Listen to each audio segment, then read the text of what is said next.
সাত পাহাড় আর ৯ নদীর মাঝে ছিল সূর্যনগর রাজ্য। পূর্ণিমার রাতে জন্ম নিল এক রাজকন্যা, চন্দ্রকিরণ। চাঁদের আলো ছিল তার কপালে।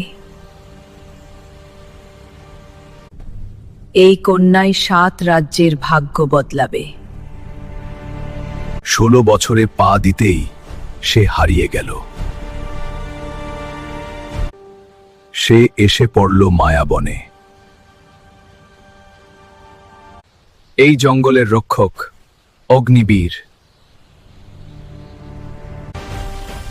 ভয় পেও না,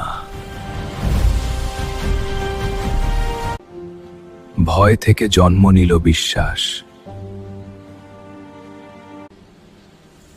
চাঁদের শক্তি জেগে উঠল। এই শক্তি আমার চাই। আমি তোমাকে ছাড়ব না। আলো কখনো হারায় না। ভালোবাসাই সবচেয়ে বড় জাদু। গল্পটা ভালো লাগলে লাইক দিন, কমেন্ট করুন আর শেয়ার করতে ভুলবেন না।